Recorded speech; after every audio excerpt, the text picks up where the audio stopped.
اعوذ باللہ من الشیطان الرجیم بسم اللہ الرحمن الرحیم ربی یسر ولا تعسر وتمم بالخیر۔ آج میں حضرت عاصم بن ثابت انصاری اور حضرت خبیب رضی اللہ عنہ کی شہادت کا جو واقعہ ہے وہ بیان کروں گا۔ حضرت ابو ہریرہ رضی اللہ تعالیٰ عنہ سے مروی ہے کہ رسول اللہ صلی اللہ علیہ وسلم نے 10 آدمیوں کی ایک جماعت روانہ کی اور اس پر حضرت عاصم بن ثابت انصاری رضی اللہ عنہ کو امیر بنایا، جو کہ حضرت عاصم بن عمر بن خطاب رضی اللہ عنہ نانا ہیں۔ چنانچہ وہ روانہ ہو گئے، یہاں تک کہ جب وہ اسفان اور مکے کے درمیان ہدا پہنچے تو حذیل کے ایک قبیلے کو ان کا خیال آیا جسے بنو لحیان کہا جاتا ہے۔ انہوں نے ان کے پیچھے تقریباً 100 تیر اندازوں کا لشکر بھیجا۔ لشکر ان کے آثار کے پیچھے چلا حتیٰ کہ وہ اس جگہ پہنچ گئے جہاں انہوں نے ٹھہر کر کھجوریں کھائی تھی۔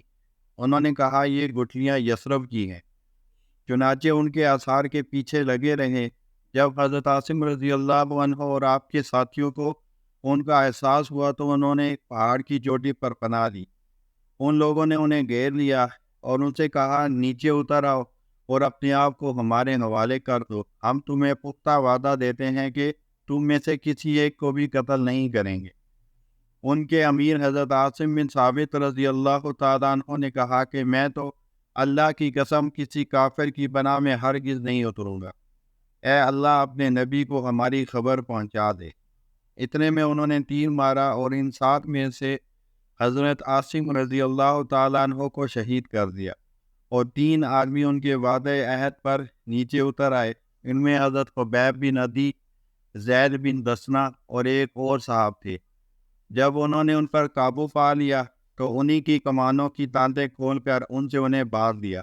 تو تیسرے صحابی نے کہا یہ سب سے پہلی بدعہدی ہے، اللہ کی قسم میں تمہارے ساتھ ہرگز نہ جاؤں گا، مجھے اس عمل سے دلیل مل گئی ہے کہ ہمیں قتل کریں گے۔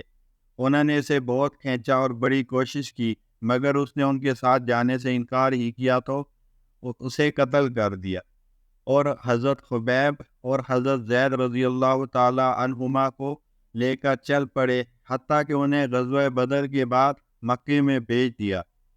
بنو حارث بن عامر بن نوفل بن عبد مناف نے حضرت خبیب رضی اللہ تعالیٰ عنہ کو خریدا کہ حضرت خبیب رضی اللہ تعالیٰ عنہ نے ہی بدر کے دن حارث بن عامر کو قتل کیا تھا، تو حضرت خبیب رضی اللہ تعالیٰ عنہ ان کے پاس قید رہے حتیٰ کہ انہوں نے آپ کے قتل کرنے پر اتفاق کر لیا۔ حضرت خبیب رضی اللہ تعالیٰ عنہ نے ان کی ایک خاتون سے استرا مانگا جس سے بال کاٹے جاتے ہیں، اس نے دے دیا۔ اتنے میں حضرت خبیب رضی اللہ تعالیٰ عنہ نے ان کے ایک چھوٹے بچے کو اپنی طرف بلایا تو وہ آ گیا۔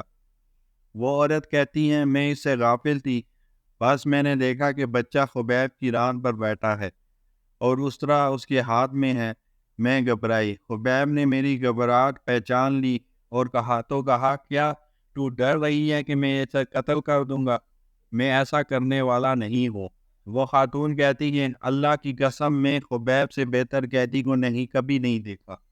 اللہ کی قسم میں نے ایک دن خبیب کو دیکھا کہ انگور کا کچا گچھا ہاتھ میں لے کر کھا رہا ہے، حالانکہ وہ لوہے میں باندھے ہوئے تھے اور مکے میں اس کا موسم بھی نہیں تھا۔ وہ خاتون کہا کرتی تھی یہ وہ کھانا تھا جو اللہ تعالیٰ نے خبیب کو دیا تھا۔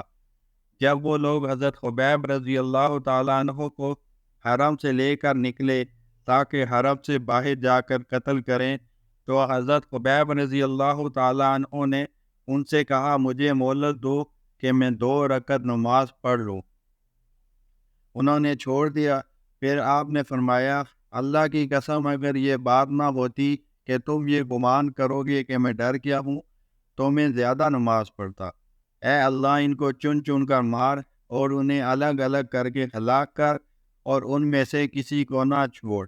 پھر جو یہ اشعار پڑھے جن کا ترجمہ ہے بس مجھے کوئی پرواہ نہیں ہے جبکہ میں مسلمان ہونے کی حالت میں قتل کیا جا رہا ہوں کہ اللہ تعالیٰ کے راستے میں مجھے کس پہلو پر موت آ رہی ہے، اور یہ اللہ تعالیٰ کی ذات کی مرضی ہے، اگر چاہے تو مجھے برکت دے یا میرے اعضاء کو ٹکڑے ٹکڑے کرا دے۔